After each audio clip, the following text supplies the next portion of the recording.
Welcome to everyone who's joining us today. I'm Maureen Golden, your host for today's webinar, An Insider View to Decision Making, Experiences of Dynamic Governance, which is also known as Sociocracy. Our guests today are Amy Freed and Jana. And Jana, I'm going to ask you to say your last name to make sure it's said correctly. Sure, it's Lussier. Thank you. Who are both residents at Pioneer Valley Cohousing. Jana moved to Pioneer Valley Cohousing with her husband and stepson in July 2011. And Amy has lived in Pioneer Valley Cohousing since 1999, but was around peripherally since the beginning because her mother was one of the founding members. Both of them were deeply involved in the process of transitioning their community to dynamic governance, and they have graciously offered to share about this experience and then be here as a resource to you, so you may ask them your questions. This webinar will last around an hour, but the room will remain open afterwards for anyone who wants to stay and chat. Before we embark on this learning journey together, I thought it'd be neat for everyone, like all the participants, to just type into the chat, maybe sharing where you are geographically. And like, if you want to share, you're welcome to, like, what you're hoping to get out of this webinar, because that way it might help shape the way the conversation flows. And if you have any burning questions you're really hoping to get answered, you can post them now or share them later. But we'll just take a couple of minutes to let people write into the chat. Jana and Amy, are you able to see the chat, or do you want me to? Yeah, I can see it. Okay. Yep. Okay. I mean, we can see where people are writing in from. Oh, there. Now we can see the whole thing. Okay. Yep. We have some from Brooklyn, from Ontario, Cohousing, Dublin, Canada. Oregon, British Columbia, yay! California, lovely. UK, Nova Scotia. Nice. Yep. And people, we have neighbors. We have neighbors on Rocky too, Hill Cohousing. Hi, Rocky Hill Cohousing. Okay, thank you.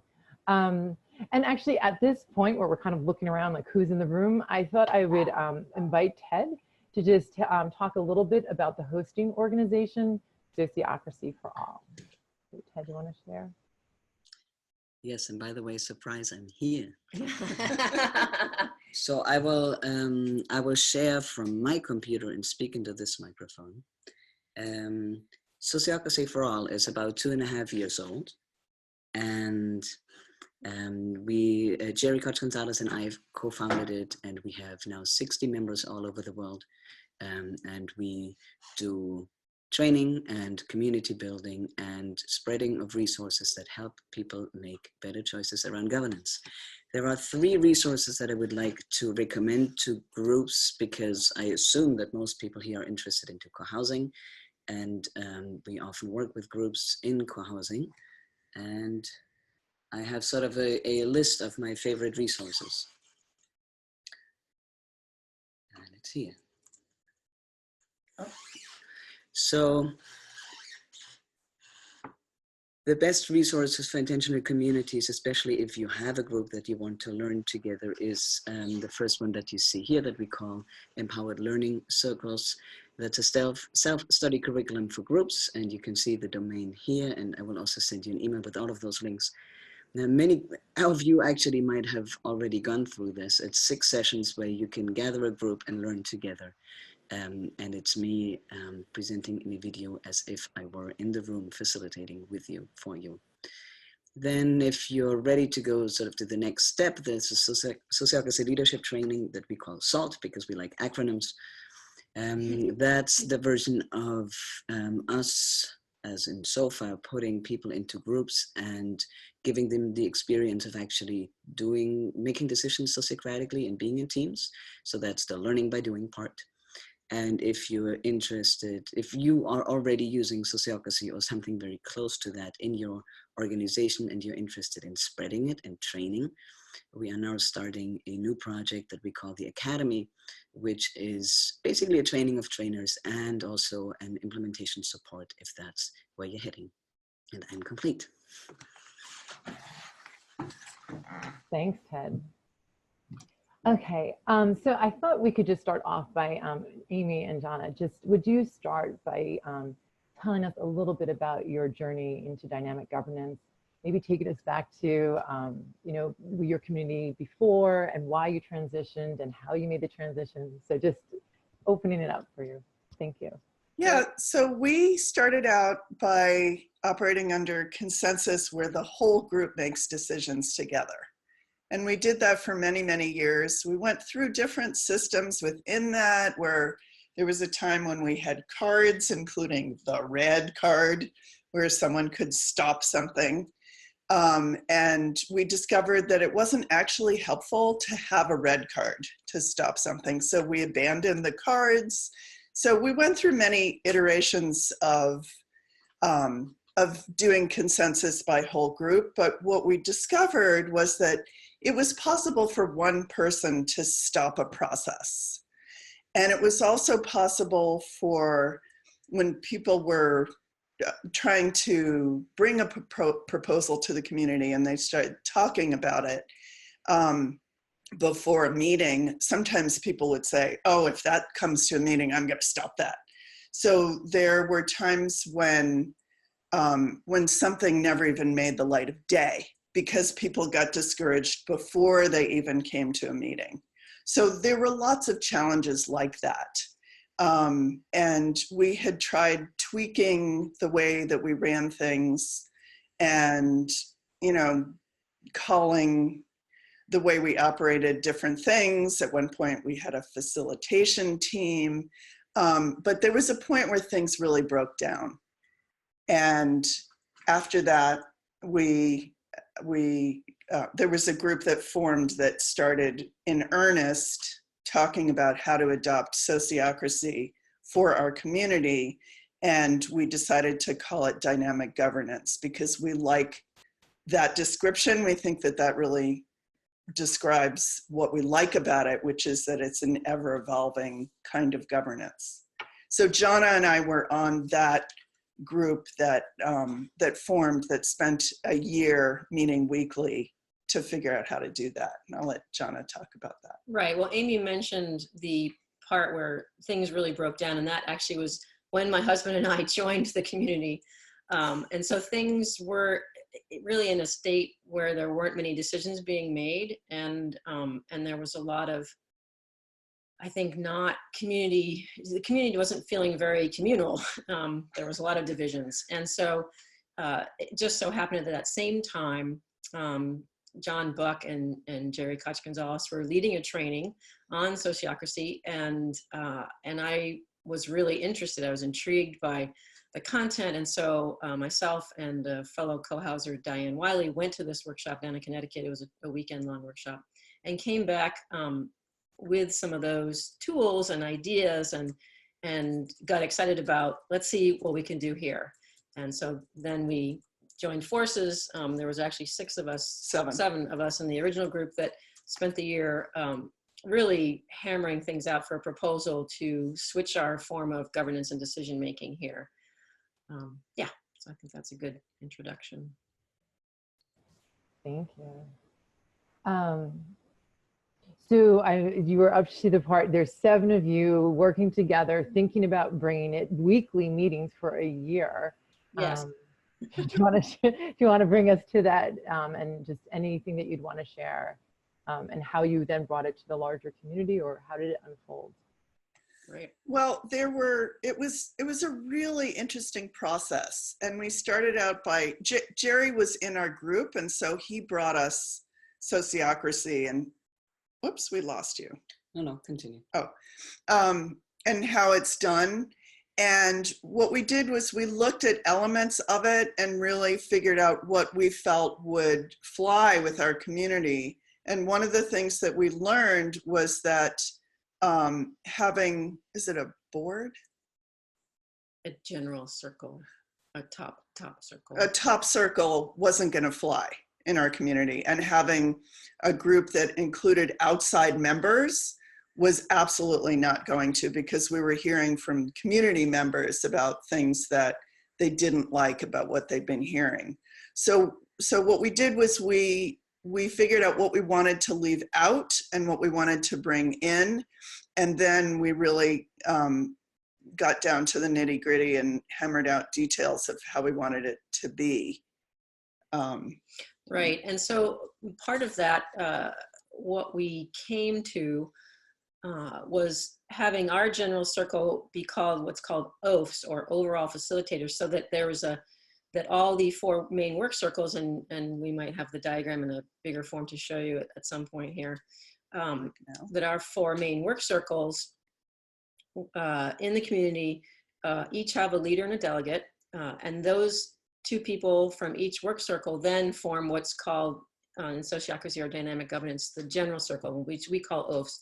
There were concerns in our community about fears about power over, and that was why we chose this structure for our community, so that we could allay some of those fears and show people that really it's an interdependent situation where the people who are in the main work circles are the ones who are coming together to see the larger picture for the benefit of the whole community, and that there was no, there wasn't going to be a power over where 2 people from a circle would make all the decisions and no one else would get a say. And so it was really important here that we honored that request and people's concerns. And so that's how we developed the OFs, the overall facilitator circle.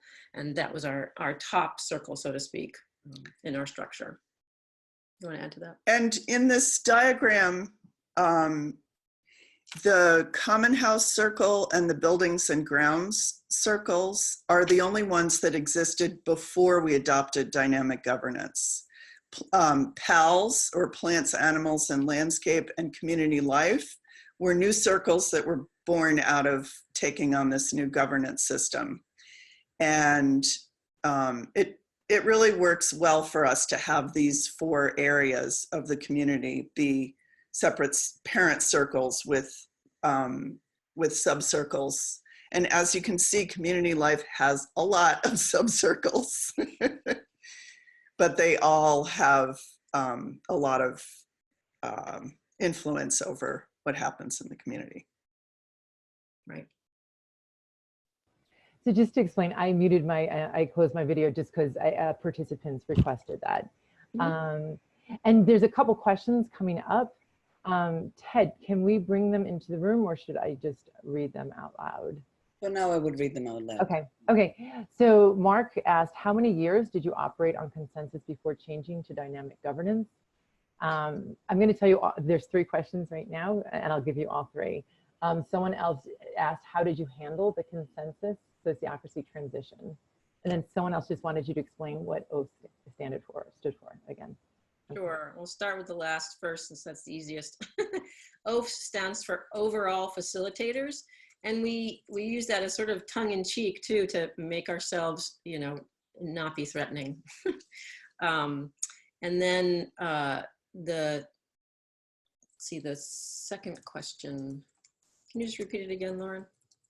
Sure, hang on. So the second question was, how many years did you operate on consensus before changing to dynamic governance? That was from 1994 when people moved in to 2013. So 19 years. Thank you.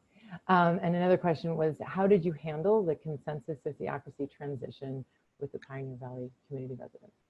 Well, that was a little tricky because we were trying to change our governance structure by using the old decision-making process. And so you really had to have everybody on board or be willing to stand aside in terms of the old lingo of that particular type of consensus decision-making. And so there were a lot of meetings with, different people to allay concerns and to have it be a trial period, as is typical in dynamic governance. So it was really important. We did a 1.5-year trial period, and having that part of it central to the experiment of changing was really important for everybody, so that nothing was sort of etched in stone.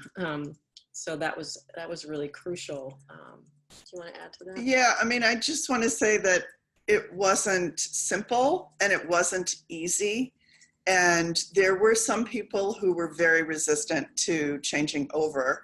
And we spent many months in facilitated meetings where members of this team that had formed this, that had gone through this process, spoke with people who were really, some of them were really adamantly opposed to it. And it took a while. It probably took 6 months of long, in-depth, serious, intense meetings to get to the place where we proposed to the whole community, because we felt it was time, that we enter into a trial. And at that point, we got everyone agreed that we could go forward with the trial. But it was not an easy road to hoe. Agreed. Thank you. Okay, lots of questions. Sure. So I see, Marianne, I see your question. I'm going to get to it, but I'm going to do Neil's question just because it seems very related to what we're talking about right now. But Neil asked, in the end, what worked? Read the transition. It's a culture, and PVC, at least 50 other communities are around 20 years old. So in the end, what worked is really the question. What worked about the transition? Yes, I think.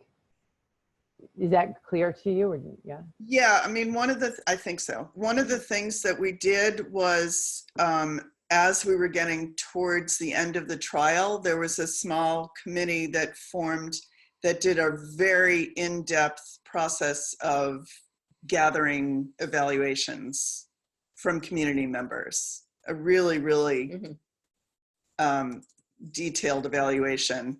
And I think that was really helpful because people felt like they had their chance to say exactly how they felt about what was going on. And people had had some time to experience the beginnings of what dynamic governance means.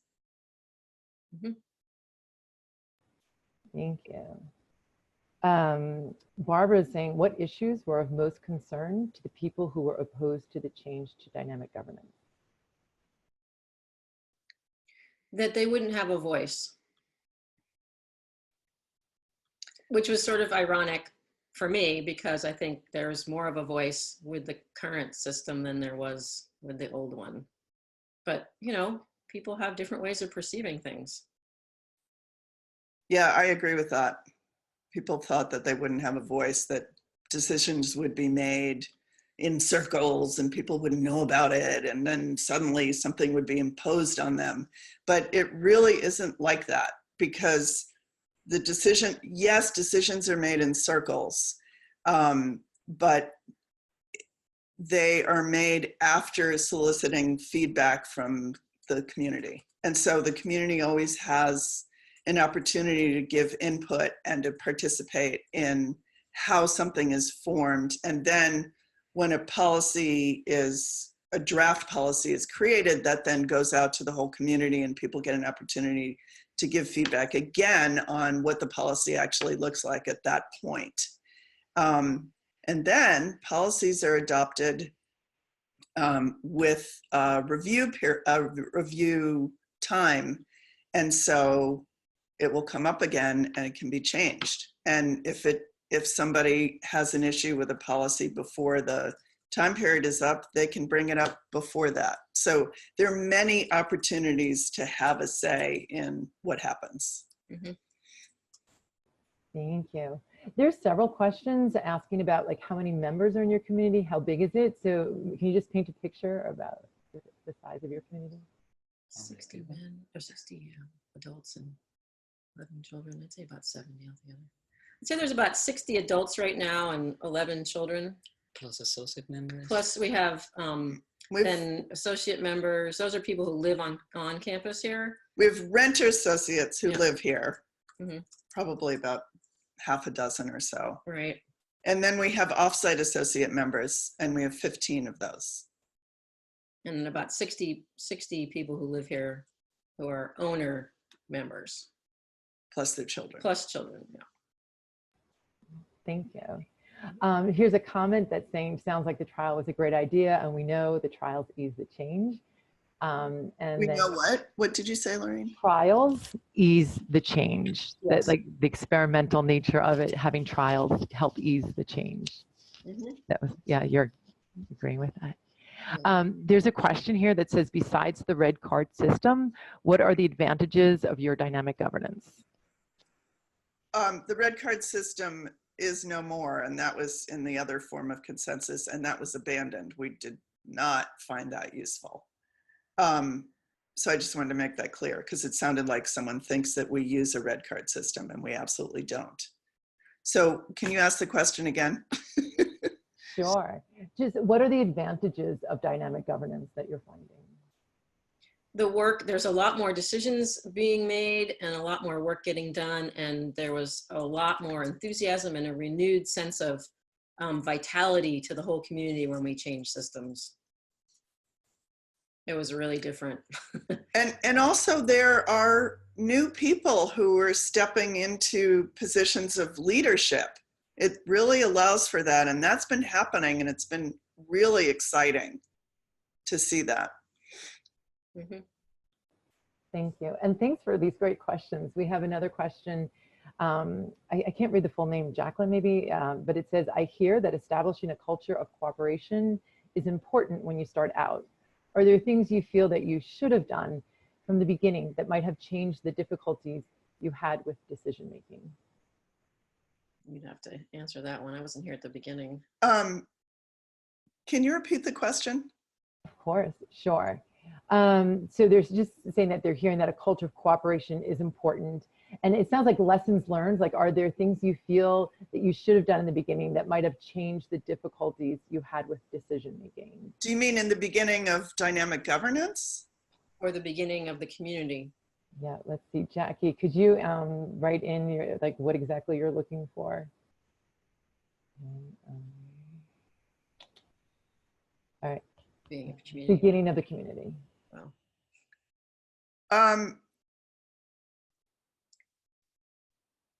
I don't know that I can really answer that question. First of all, I didn't live here for the first 5 years, even though I was around.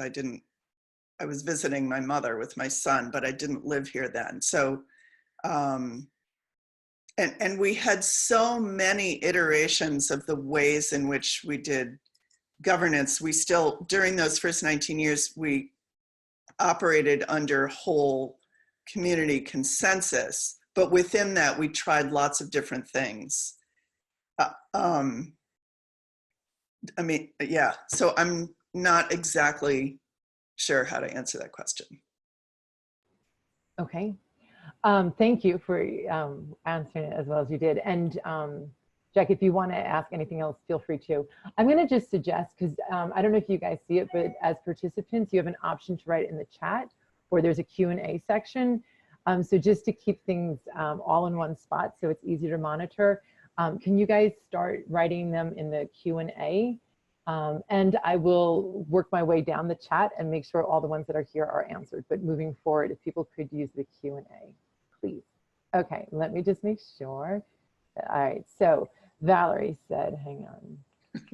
Okay, how do you achieve full transparency of everything that is going on in each circle to all members? Are you using any electronic or online tools? Yes. Yeah, we have, well, we take notes and minutes for all our meetings, and then those are posted hopefully within a week of the meeting, but sometimes, you know, that doesn't happen exactly in a week, but certainly before the next meeting, so that we have a Google Drive that we access here, and it has all the different work circles in it, and even all the sub-circles can have their own Google Drive space. And so we post the minutes out to our personal listserv within the community, and then they're also stored in Google Drive, and so anybody can access them at any time. I think that's the biggest way. Yeah. Yeah. Thank you. The next one is a comment from Neil. He said the other common challenge is having a resident leader, in parentheses Jerry, coordinate the new structure, in parentheses sociocracy. And just the comment that many people say, or many say, that using outside facilitation is way more effective. The next one is a question that says, does everyone participate in decision making, associates and all? they certainly can. Unless it's a financial decision. Yeah. Then associates are not welcome to be part of that. But anything else, yes.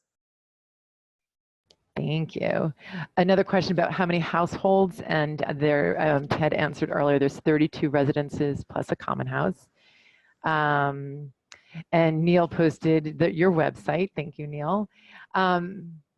Okay, and so Kate, I'm just seeing the rest of your question now, and I'm not seeing your full name, so I'm not saying it correctly, but she had asked about the red card, and she asked, like, why aren't you using it? Like, why wasn't the card working? Using a red card was a way to stop everything in its tracks. And what we found is it was too dramatic, and it didn't feel helpful to do it that way. It felt more helpful to have people participate in the decision making and speak about it in that context, but not to hold up a red card. And we actually, there was something else that we used to do. We used to, before every general meeting, which is what we used to call, what we now call full circle meetings, we used to have a little box with these felt purple bean bags in the shape of a heart. They were our purple hearts. And we had them at every meeting. And anyone, I mean, there were times when they were passed out to everyone, so everyone had access to it at the beginning of the meeting.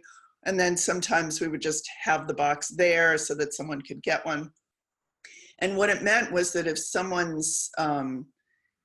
was extremely triggered by something that was happening, they could take a purple heart and throw it in the center of the circle, and everything would stop. And then we would pay attention to what was going on for that person. But what happened was we abandoned that as well, because the same way that holding up a red card was a way to stop everything in its tracks, the purple heart did the same thing. And we just found that it wasn't an effective way for us to listen to each other and still have respect for the whole circle and the process. And that we just found other ways to deal with both of those that we felt were more effective. Thank you so much for these answers and these questions. Okay, we've got lots more, so this is great. Did you, no, really, this is a great conversation. Did you ever experience a time of near total apathy from many members of your community in the process? If so, what strategies did you use to try to engage them in the discussion? In which process? Daniel, I'm gonna look for your answer. If you want to put it in chat, that's where my brain is right now, but I'll look in both places. But this is Daniel's question. I'm assuming the process of transitioning, but let's just double check. Yes, the process of changing to dynamic governance. Thanks, Daniel. Do you want me to say the question again? Yeah, absolutely. Hang on. So the process, all right, hang on. Where's the full question? Bear with me. Here it is. Did you ever experience a time of near total apathy from many members of your community in the process? If so, what strategies did you use to try to engage them in the discussion?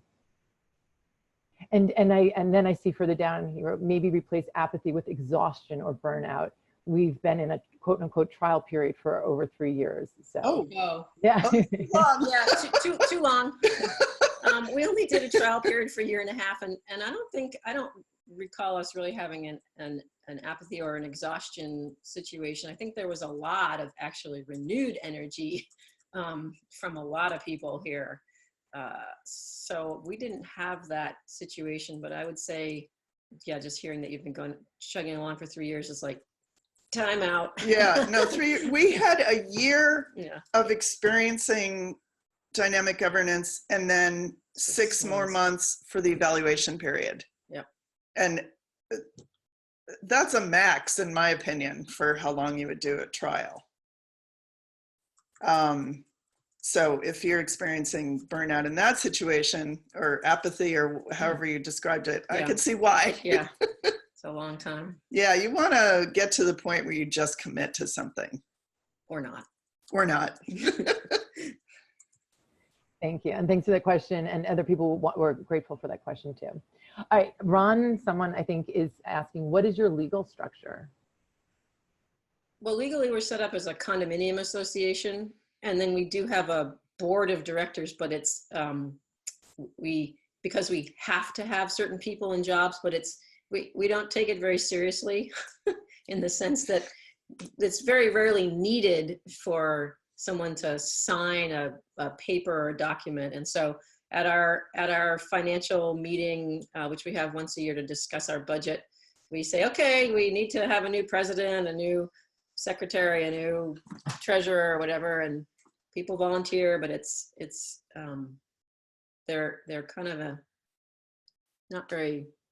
they're not needed here very much. And so it's sort of like whoever wants to do it just does it. Yeah, it's mostly in name only, but yeah. there are times when that's needed for signatures. Yeah. Thank you. There's a question. Would you say people are spending more time in meetings or less? More. Yeah. I'd say more. It is true. There is that. Yeah, I'd say there's more meetings. Yeah, that's an excellent question.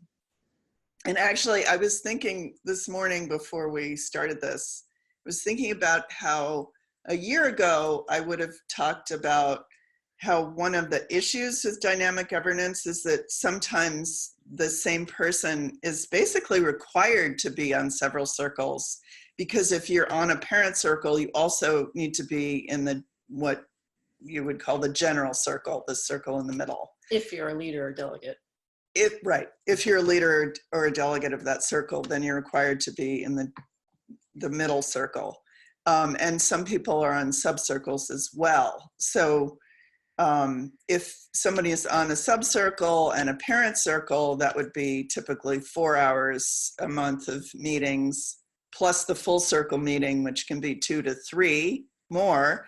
Plus, if that person is a leader or delegate, that adds 2 more hours of meetings. So it can require a lot of meeting time. So a year ago, I might have said, that's a real issue because some people really experience meeting burnout from that. But today I was thinking about it and I was thinking the flip side is also a possibility, and that sometimes people get really energized from being so involved in the governance of the community. And so for some people, that's actually a great thing. Thank you. So I'm taking a few more from the chat and then moving over to the Q&A. But there's a comment in chat responding to the thing about when bringing it in an outside facilitator, and having Jerry from the same community. And the response was, what might have helped is more training in nonviolent communication or other similar skills. The next one is a question from Natalie. How frequently do you change the circle leaders, and is it easy to find new leaders? Great question. Every circle gets to decide, but generally it's a minimum of a year, because any less than that, it's really tough on the circle to change leadership that frequently. So we get to be able to work together for at least a year in terms of being on the overall facilitator circle, because if you're a leader in one of the parent circles, you're also part of the oaths. And then other positions in the circle can be 6 months to a year, or sometimes even 2 years. Some circles will do a leader for 2 years. It just depends on what the circle wants to do. But we usually have a year as a minimum. And there are plenty of circles that reselect their leaders. So there are people who serve as leaders for many years. And usually it's because there isn't really anyone else who wants to do it, and that person is willing to do it, and they're doing a fine job. On the other hand, we also have seen a lot of people step into leadership who might not have in the past because of the selection process, which has been really great. So I know one of our parent circles, someone who's never been the leader of a circle here before, as far as I know. She has been the leader of that circle now for almost a year, and I think it's really great that we have the opportunity and people are taking the opportunity to step into new roles. Yeah. Thank you. I'm going to switch over to the Q&A just because I'm looking at the timestamps, and people have asked these questions a long time ago, and I'm taking newer questions. So let me just go back. Marianne Porter said, can you briefly summarize what dynamic governance is? If not, can you send me something? So, do you want to quickly do that? And then maybe Ted can send a link to Marianne. would you maybe just for like, how would you summarize? Or we could just send a link. It's a system of interlocking committees so that each committee or circle is attached to a parent circle, and the parent circle is connected to the other 3 parent circles by the general circle, the circle in the middle. Can you call up that? We're going to call up that diagram again so you know what I'm referring to. So,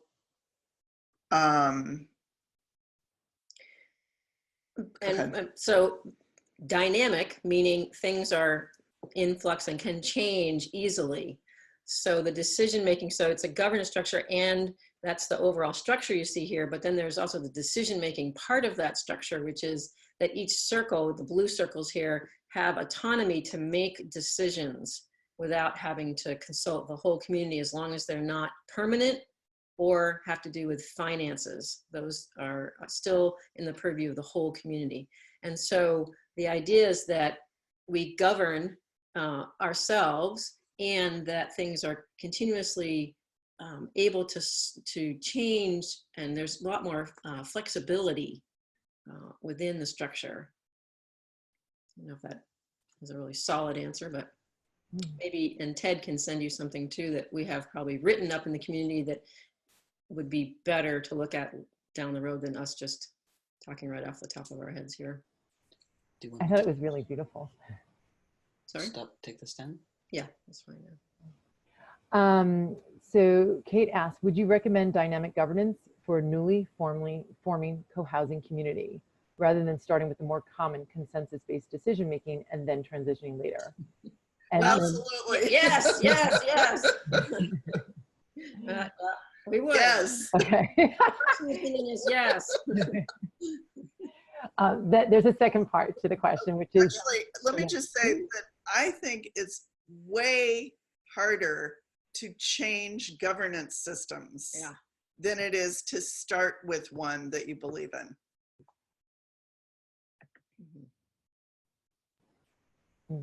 And there was another part to the question you said, Larry? Yes, but that was profound. Okay, I'm sitting with that for a second. Yes, the second part is, what would the pros, cons be for starting dynamic governance from the get-go?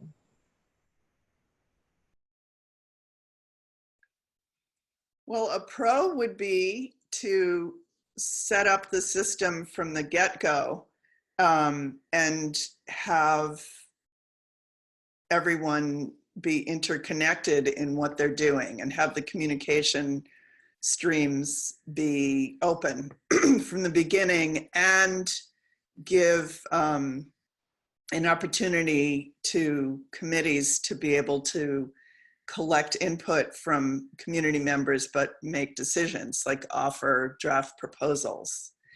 Yeah, the pro is that it seems, from our experience anyway, that decisions get made a lot more easily with this structure. So starting with that could potentially help. And I think that for me, it's like, even though it's said with the older form of consensus making decision process that every voice is heard, it seemed to get lost in the larger circle. And so I find with these smaller circles and this kind of dynamic governance, actually people's voices get heard more than they would with the other form of consensus.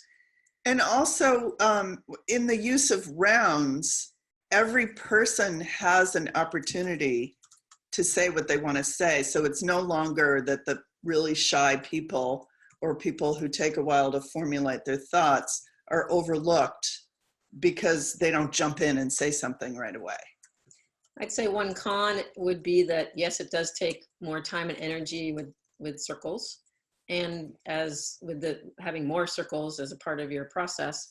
And as Amy said, that can energize people. It just depends on the person too. And, you know, if you need to take a break, you take a break. Like I was the leader of one of our main work circles for 2 years, and then I stepped down, and now I'm back as one of the delegates. So I'm again on the overall facilitator circle. So my commitment is greater, but it felt like it was a good choice at the time. And there's more choice that way, which I like too. Thank you. Roger, I appreciate you did it in two places. So Roger has a question, which is, do you have any kind of catalog of best practices, preferred nomenclature, terms, and how-tos? You mean for dynamic governance? I think we have the proposal that we put together and sort of the format for that and how to run circles and then best practices around. Yeah, I guess I need clarification on that question. Sure, Roger. If you want to type in the chat or somewhere, if you like, if you want to be more specific, and I will circle back to that. But for now, I'll keep, because there's so many more questions. I'll keep going if that's okay. Yeah, I see you got like 15 there. Yeah. Okay. So Valerie is asking, are you using any online tools to actually manage the decision-making and task management process, like Trello or any project management tools? No, I don't think so. We have a community-wide email listserv, and we can communicate with each other that way, but we do not make decisions that way. Yeah, and we prefer to not have conversations on our community-wide email about hot topics. We prefer to have that in person in one of the circles. Okay. Hang on, looking. Okay, so Barbara asked, how often do you have full circle meetings? Once a month. And they alternate days. So the weekend days, which alternate between Saturday and Sunday and between morning and afternoon, are 3-hour meetings. And when we have them, have evening meetings, those are 2-hour meetings. During the week, yeah. But something happens once a month. Thank you. All right, and I see Michael's question about associates was answered. So let me just move. No, actually, that was me clicking the wrong button. Oh, okay, so then it wasn't answered. Thank you. So Michael asked, why do you have associates? Because we have a lot of people who've either lived here and still want to be connected or just want to be connected. Without living here. Without living here. And so we created this a new membership. And so associate members pay a nominal fee per month to have a small work requirement per month, and then can utilize the resources here and come for meals here and be a part of the community that way. Thank you.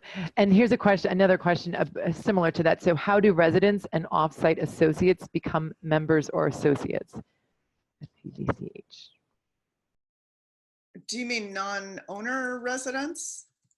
Do you mean people who are renting here and don't? Because if you own a home here, you're a member, period. Right. Okay. Marcia, like if that doesn't answer, type it in again and we'll come back to it. But I otherwise, didn't answer it because I was trying to understand. Yeah. Yeah. So Marcia, if you want to help clarify that. Hang on, let me just see if there's any clarity coming. Renters or offsite? Thanks, Marcia. They're talking about renters or offsite. So what was the question? How do they become? Hang on. So the question was, hang on, I'm bouncing around here, going up. How do they become members or associates?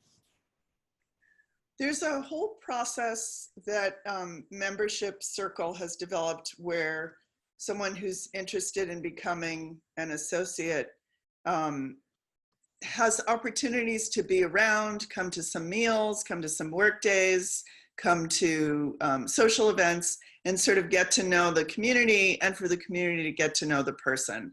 So it's not an application process to become an associate. It's more like when someone is a known quantity and then like has been around and knows the community and the community knows them, they have a formal orientation with someone from membership and, you know, understand the inner workings and then write a letter, and there's a formal process that they go through, but it's also an organic process.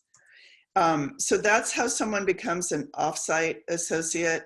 If someone is renting space from an owner and lives on site, they can just choose to be a renter associate as long as they meet the nominal fee requirement and the work requirement. But they still get an orientation. Thank you. Okay, I am seeing a request to go back and talk about the question about the other common challenge. Jerry, did you want to talk about that, or does it? He raised his hand, so I assume he wants to talk. Okay, thank you. I'm not. Should I allow him to talk? I think, Jerry, you're on. Oh, gee, but now I don't remember which question it was. Oh, God. I can use the other common challenge is having a resident leader, Jerry, coordinate the new structure, Sociocracy. Many say that using outside facilitation is way more effective. Yeah, no, I didn't want to answer that because I'm Jerry. I wanted to hear what, because we did talk about in our group about my role, and I wanted to have Jana or Amy talk about that, you know, how we dealt with me being kind of the resident expert. Thank you. Because yeah, I treated it as a comment and I didn't give it a chance. So sorry. Thank you for that invitation, Jerry. Sure. So yeah, I wanted to say something to that, but there was no question associated with it, and just say, I didn't experience it as a problem. I experienced it as there were challenges that we had to overcome. So there were places in which we realized that Jerry wasn't the right person to be a representative for something that we were trying to accomplish. But it was extremely helpful to have him be a part of the group because he knew what we were doing, and also he lives here, and so we could talk about ways in which we could make it work for where we live, for our community. So I actually experienced it as a great thing.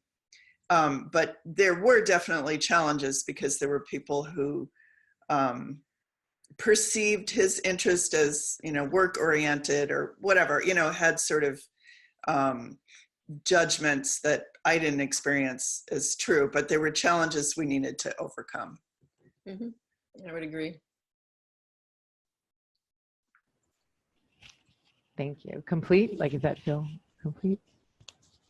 Are you asking me or? Yeah, the two, yeah, Amy and Jana. Is that like, yeah, okay.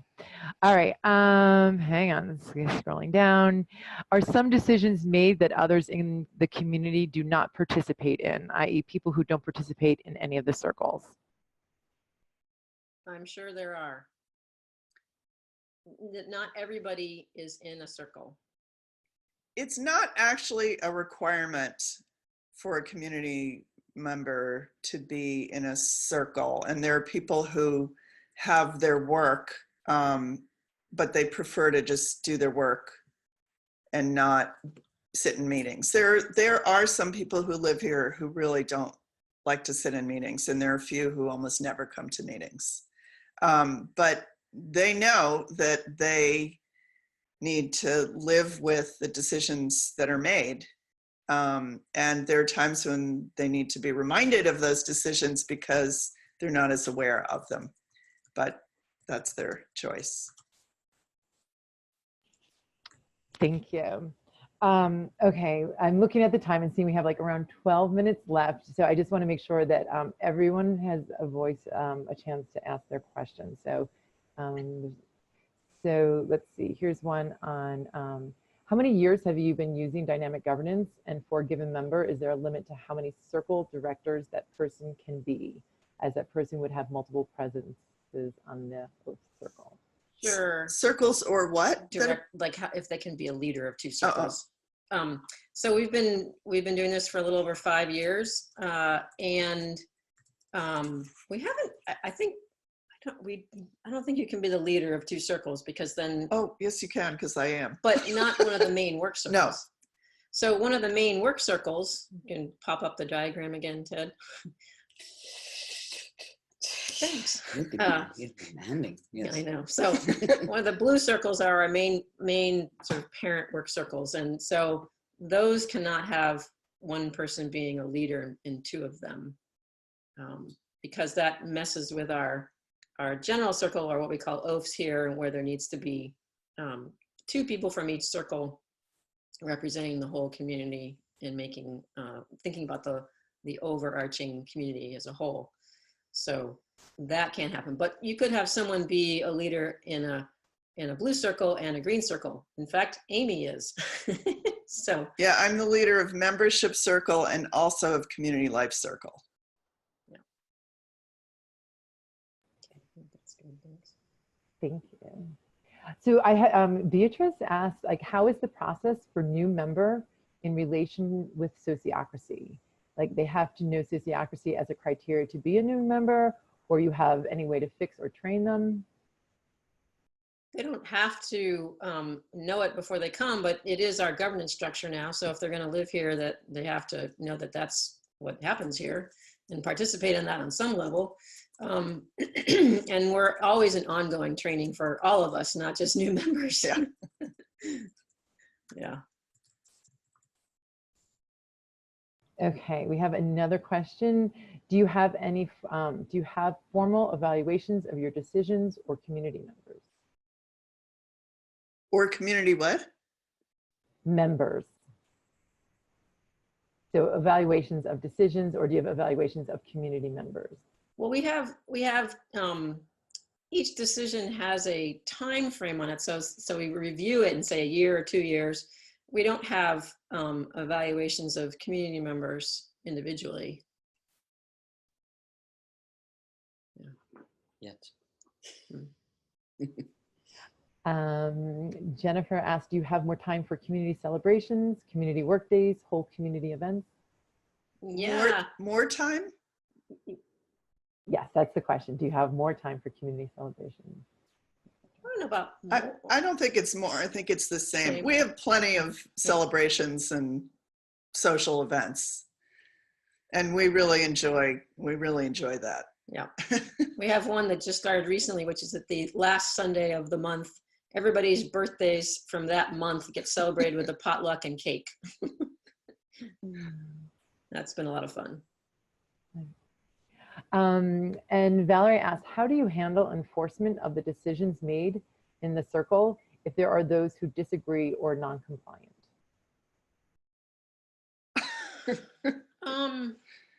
I think if there's a decision that's being made that has a lot of heat to it, there's been a lot of prep work and a lot of garnering of community input beforehand. So people know if it's a hot topic, and there's going to be a lot of input gathered from the circle.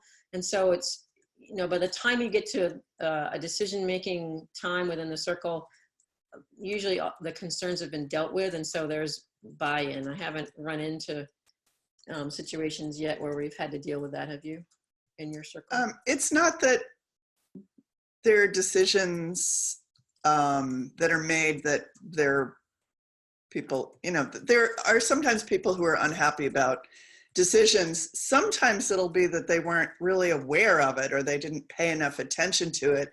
And then when they bump up against it, they don't like it. But as I said before, if someone isn't really participating and isn't totally aware of something that's being decided, then they have to live with that. So, you know, we do have to be in conversation again about decisions, and that does happen. Thank you. We're down to like 7 minutes left. And so here's a question from Kate. She's looking at the diagram from earlier. She was noticing that community life appears to have way more subgroups than the other three. What is the impact on this on the community life meeting? Presume they take a long time if you are hearing reports from all those subgroups? We actually used to have 2-hour meetings, and now we have 1.5-hour meetings that we extend if we need to. We hear really brief reports from the subgroups. It's mostly that it becomes a bigger discussion if some group needs help. So the reports are usually quite brief. And there was a time when we first formed that we were really trying to figure out who we were and what we were supposed to do. We're way beyond that. There's plenty that comes our way now because of what community life means.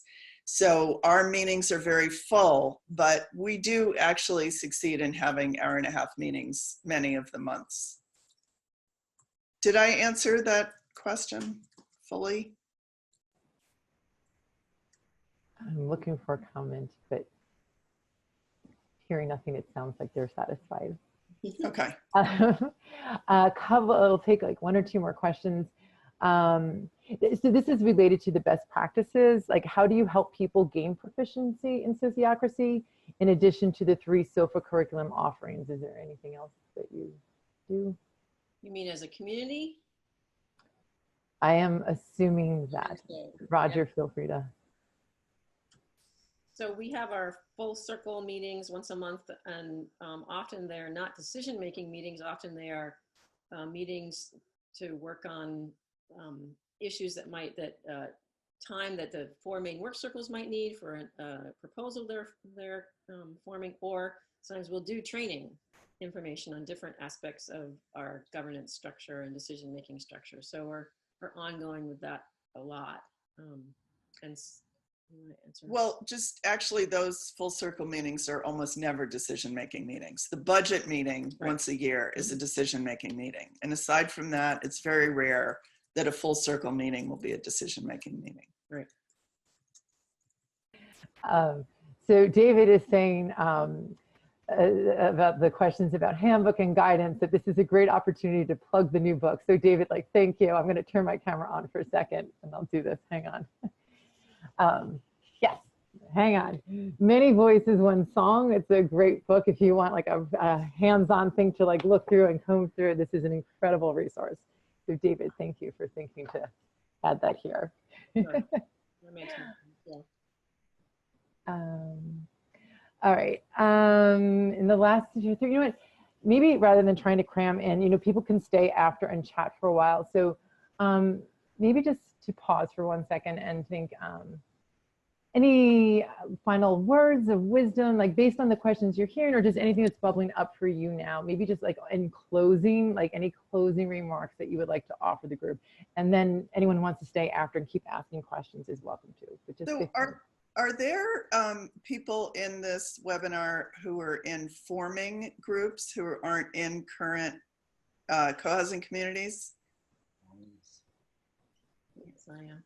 Okay, because there's something I want to say that's not directly about governance, and that's that, to me, the #1 most important thing to do for forming co-housing communities is to start your meal system before you move in.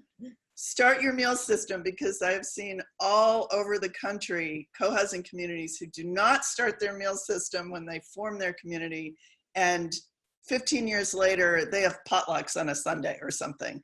And the common house meals are such a tenet of co-housing. They're such a wonderful way to be with your neighbors. So I would say, do that. I would second that. And don't build on a hill in an icy climate. Yeah. Anything else to say, really? Yeah, I just led a workshop on cooking and in co-housing, and that was definitely what we were encouraging people to do who are informing new co-housing, is to get your meal system set up right away, because it's such an important place that you meet with your neighbors, spend time with your neighbors, and you know, breaking bread's a big deal. As far as dynamic governance, I mean, I'm grateful that we were a part of the group of people who brought forth the proposal, and that we're doing dynamic governance here. I think I would say the community is a lot happier now overall. And there's a higher degree of participation. Yeah. And there are more people who show up to full circle meetings. Mm-hmm. I want to say thank you both for being here and just like opening up for like all these questions. And it's neat to see and all the participants who came and all the amazing questions you asked. I know some didn't get answered. So anyone who can stay afterwards, you are welcome to stay and continue the discussion. But for now, we typically end the meetings by everyone just getting a chance to say goodbye. Ted, can we do that in this form? Let everyone speak, or is that not possible? It's technically not possible. Oh, okay.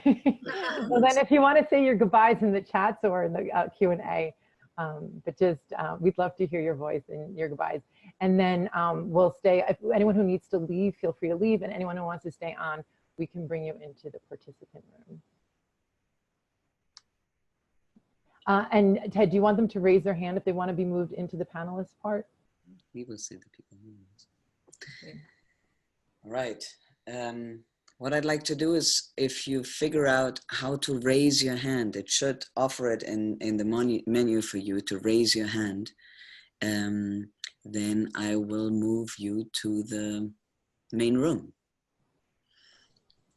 Just takes me a while, because it's many. And I don't know if you can see the chat, but everyone was saying thank you so much. Yeah, you're Yes. so welcome. It's really great. our pleasure to be Yeah. able to talk about this, because we enjoyed working on it and we enjoy living it. That's great. I see a person. Hi, Marianne. Marianne. Okay, Marianne's here with us now in our living room. Lorraine, would you say And something Natalie. about if people raise their hand, they're consenting to be in the recording? Sure, thank you. So yeah, just to understand that if you raise your hand and you get moved into the panelist, you're kind of consenting to be recorded, like your face to be recorded. Or some people are turning off their screen. But if you're in here, you're part of the recording. Deborah. Oh, hi, Deborah. Yeah, thanks. I remember our interview. Yeah. So let's just see who's here. Like Marianne, I know you had some questions that went unanswered. So, and there's someone who raised a question, Chen raised a question, like, and I didn't see them have, if they're here, I'd love to let them go first, but I don't see them here. Okay. All right. So do you want people raising hands, or how, like, how do you want to structure this? Good call. Whatever you want to do, Lorraine's fine. All right. So if you put it this way, if you don't like how I'm doing this, write a note in chat, and like this can be completely. But I mean, there were a couple of questions that have gone unanswered. So if we have extra time, maybe we could take some of them. And if you have something burning, like keep asking your questions in the Q&A, and we'll try to keep working through them. If you don't know how to raise your hand, go into the panel, and you can write to Ted in the chat. Okay. So Marianne, you asked, where's Marianne? Let me just see. You seem to be asking a lot about in the circles, what decision-making procedures do you use? So you had several questions. Do you want to ask them? We can unmute you, I think. Hang on. Just a second, Marianne. You haven't been unmuted yet. I'm not able to unmute. You'll have to Unmute myself. Okay, I'm unmuted. Yep. Can you hear me? Yep. We can hear We're you. wondering how you make decisions. Like, do you vote? Do you have consensus for one time and then you go to a vote? What's the procedure? It's similar to consensus in that people put their thumbs up, and by the time you get to that place where you're actually asking for consent, there's been a lot of work up to that point. And so if there's still an objection, which has to be a reasoned objection, not just because you object because it's your preference, then we have to go back and deal with that. And you deal it with in the blue circles? Generally speaking, yes. In the blue circles, okay. So let me just recap that, because we had to unplug we've got a few people here. We had to unplug our speaker so they couldn't hear. Yep. So I just want to make sure I understand that you do all the consensus work within your circle. But consensus, in our understanding, is that you try to get consensus 4 different times, and if it doesn't come to consensus, then you vote on the 4th time. Do you do that? No. We don't vote. We don't vote. You don't vote. No.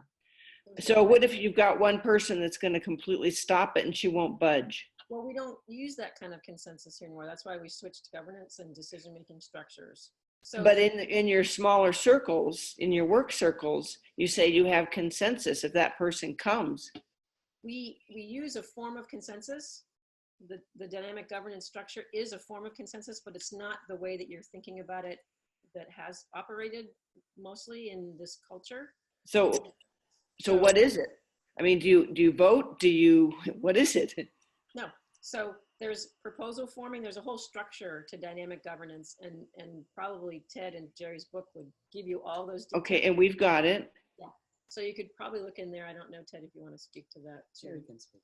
Okay, Jerry can maybe speak to that actual aspect of it better. And is Jerry available to speak to So it? we'll look in the book. It's Yeah, really, I'm here and you can hear me, I guess. Maybe one thing that needs to be clear is that each of those circles has a defined membership. You don't simply walk in and say, I don't like what you people are doing. A circle has defined membership, and only those members are making the decisions. And you can welcome people who aren't members of your circles to come and give some input. And the circle will listen to them, but those visitors do not have consent rights. Did you guys hear that? So it really is about distributing the authority. You know, the community life circle does make decisions, you know, about things like pets and parking and things like that, you know, the sort of some of the hot issues of co-housing. And it's doesn't go back to the whole community, and it doesn't depend upon what one individual likes or doesn't like. They have to, if a visitor has a really, you know, really useful thinking, then hopefully they will persuade, you know, the circle with their ideas, and but not because they can block a decision. Got it. Okay, great. 4 meetings, you know, like that would be kind of completely unheard of for us. 4 meetings with the same proposal over and over again. Okay, that totally clarifies it. So Yeah. the members of the circle who happen to be in that circle are the ones that make a decision. People are welcome to come and express their voice, but they have no vote. Correct. no, Thank you. Correct. I wanted to add something that was mentioned earlier. You know, the whole concern about more meetings. I don't actually think there are more meetings, but what I do think is really clear is that there's more satisfaction with the meetings that we have. So for me, meeting exhaustion is about being in meetings that don't go anywhere. But if you go to a whole bunch of meetings and a lot of stuff gets done, then you feel good. So that's the distinction I'd make, is the important issue is not the number of meetings, but the quality and outcome of those meetings. Thank you. And while I've got the floor, I want to say one other thing, which is what happens, you know, because I like to talk, is that what happens in the full circle meetings can be feedback to other groups, can be training, like Amy said. But the other aspect is community building things. Things like, let's tell life stories. Let's share about important moments that are going on in our lives. So there's much more community connection that can happen in those full circle meetings than the debates about decisions, which is what we used to do. Thank you. I see you come up as user, so I see user wants to say something, and then Chen is still here, so I would love to make sure that question gets asked. But go ahead, user. Can we unmute you? Hang on. Okay. Thank you. Yes, do renters do they participate in the circles? Do they have a vote? Particularly long-term renters that have a real stake in the community. What happens with those? Well, first of all, we do not vote. We don't vote. We use a form of consensus where we check for consent within our circles. Renters can choose to be renter associates. Anyone who is an associate or an owner member can participate in decisions as long as those decisions are not financial. So that means that they could be members of a circle. correct. They could be members of a circle if they are renter associates. Okay, and are most of them renter associates? How does that work? No, It's probably half and half. yeah. Okay, because what I've been hearing is that renters tend to be an integral part of communities. They participate fully, but if only half of them are being involved in the circles, then that makes me sort of, it just changes my image of what the renters might be doing. Well, there are some renters who just rent a space here and come and go and don't come to meals, don't participate, don't come to events. They're just living here. We live, Okay, we live in a college town, so there's some grad students who live here and fall into that category. Okay, but do you find that the renters who really seem to integrate well into the community, that they do become involved in the circles? Sometimes it just depends. Some of them. Yeah. Some of them, okay, all right. All right, thank you.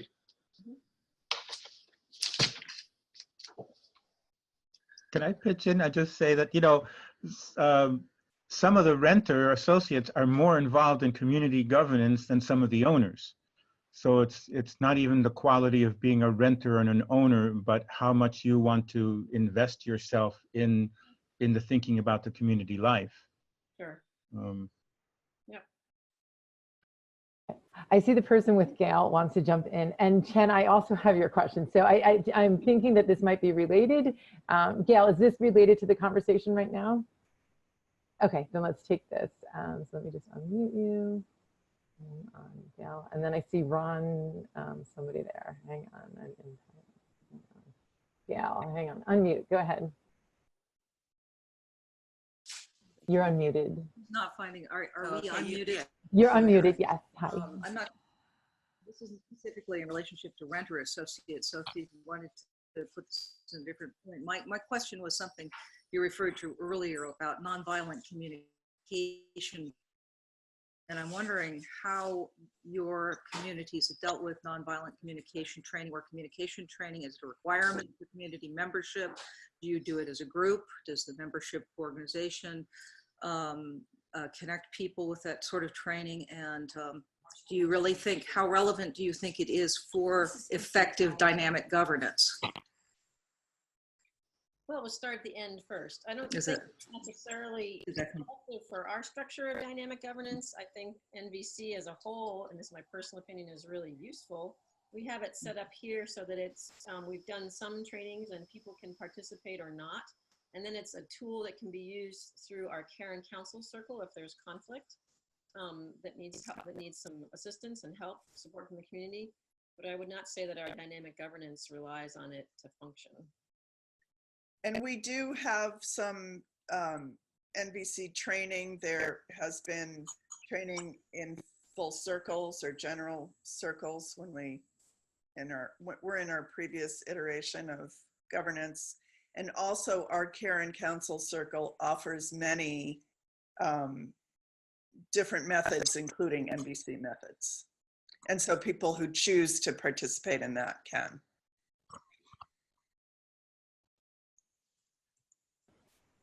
Okay, does that feel good?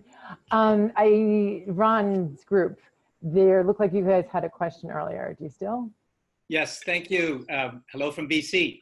There's 9 of us here. We're a co-housing group in formation, been working for 3 years together. I think the question we'll choose to ask right now is on a little bit more about membership. So given that you are a condominium association, I would assume that legally speaking, anybody who shows up with the money when a unit's available can buy in. Do you have any way of vetting those people or sort of assuring that the fit will be okay for the community? And then the second part of that question is there a way to terminate membership if it absolutely became necessary? Thanks. So we have a process when people are interested in buying a home. We have a process of orientation, the same way that I spoke about the process for associate members. So there's a whole way for people to get to know the community and the community to get to know the people who are interested, and a process to go through to get on our waiting list. We have 2 forms of waiting list. We have a numbered waiting list where people, when they reach that point, they can choose to be on the numbered list and put down a deposit, which would be used as a deposit on a house. It's totally refundable. Or people can choose to be in a waiting pool. And then everyone on the waiting list or the waiting pool would be informed of a house that comes for sale. So it's a process to get on our waiting list. If the community goes beyond, if a house comes for sale and we go beyond the 30 days that the community has right of first refusal and the house hasn't been sold, then that homeowner has the choice to sell to anyone. But it's pretty rare. It has happened, but it's fairly rare that it goes beyond 30 days. So mostly people come in through our waiting list. And by right of first refusal, do you mean that the condominium association actually purchases the unit? No. No. What do you mean by But that? we use our right of first refusal to offer it to the waiting list. But no, we never purchase a home.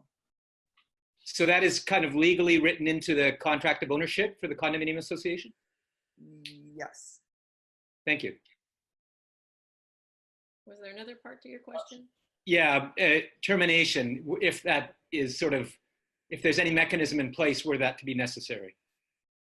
I think that our only legal standing on that is if someone doesn't pay their condo fees.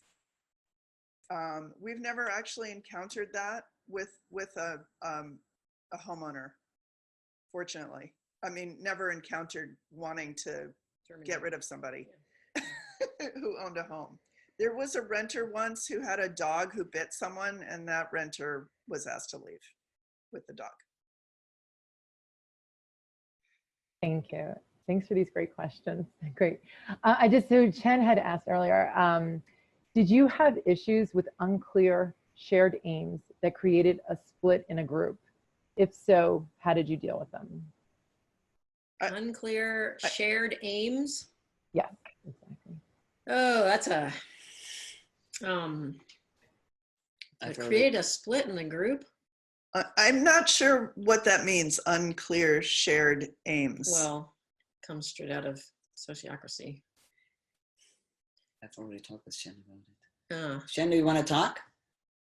Do you have strong enough internet to talk? I'll try. I was going to say, sounds like someone who's been in your training. No, but we're getting there. Oh, Shen, but you would have to unmute yourself. So I think, let me try and paraphrase the question the way I understand it. And that is, when groups are not on the same page of what their aim is in the group, it's very easy to argue and not realize that that's your problem.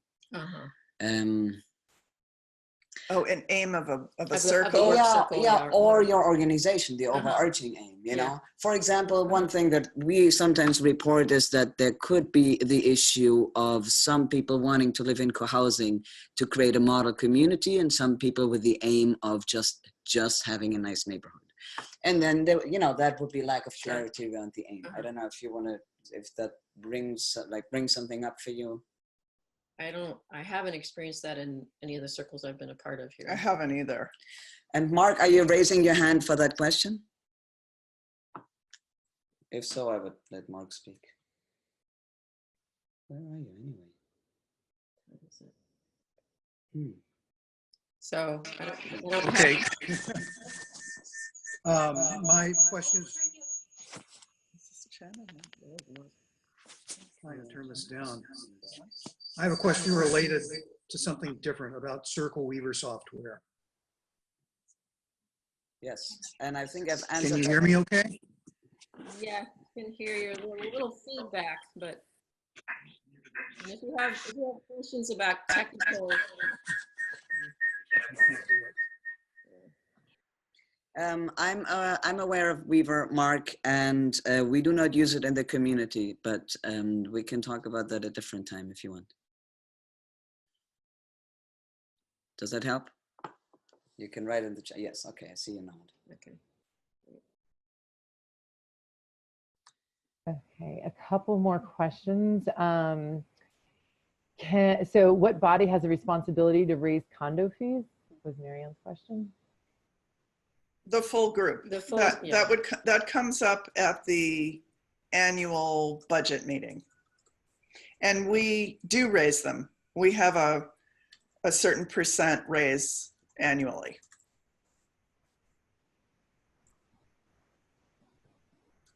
Okay. And I say certain percent because it changes. In fact, last year we lowered it.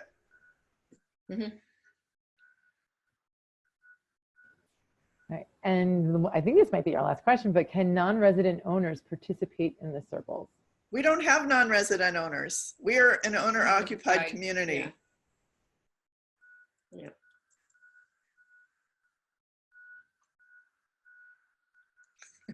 All right, I'm not seeing any new questions in chat or, oh, wait, hang on.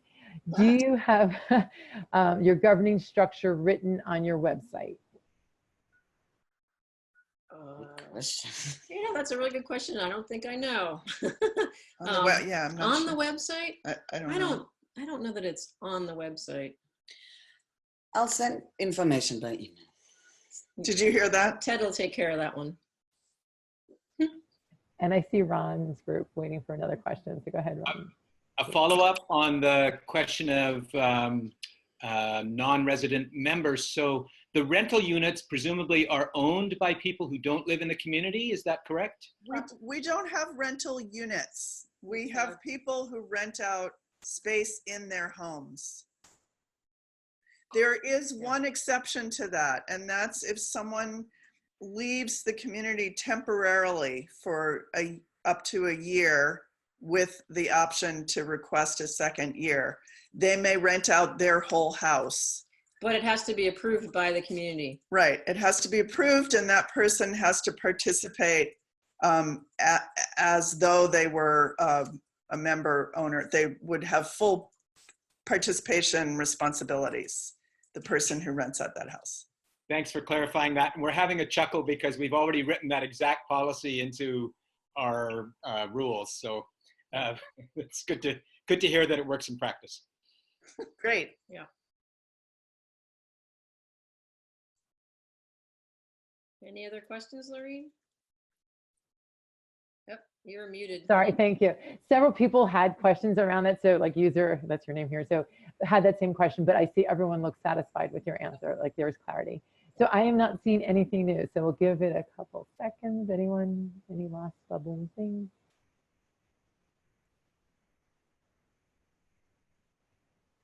I don't see it. Oh, hang on, Patricia. How do you resolve conflicts? Oh, that one, so simple. It depends on the conflict, but we do have, it depends on the people who are in the conflict. But we do have a circle that's called Care and Counsel, which can be utilized, has different skill sets to help people resolve conflicts. That's one way. The main way. Yeah, it's a small circle with a robust bag of tricks. Yeah. So we have mediations, we have something we call a feedback form that people can fill out. That's very simple. It just has a few questions, and the parties involved can fill that out ahead of time and then have that with them when they have a facilitated discussion. We have, our Care and Counsel Circle has offered different kinds of trainings, NVC trainings, and there was a time when we had a Byron Katie group where we learned Byron Katie work. We have something called Helping Hands, where if someone is in need, then that's activated to get that person support if they're recovering from surgery. Or so Care and Counsel has a lot of different ways in which the community can offer support.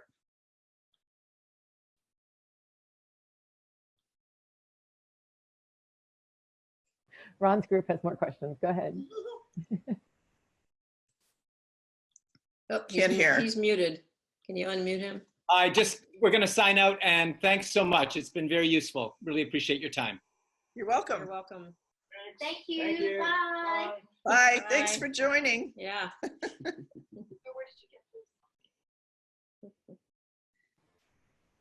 So if we have no more questions, maybe we could all just unmute all the panelists for the SOFA goodbye, where everyone says goodbye. I will do that. All right. And just a final big thank you to everyone who came, to Amy and Jana, for Ted and Jerry, and just everybody. It was a great conversation. Thanks, everybody. Thank you and goodbye. Yeah, thank you. Thank you, Lorene. Thank you. Lovely to meet you guys. Thank you. Lovely to meet you too.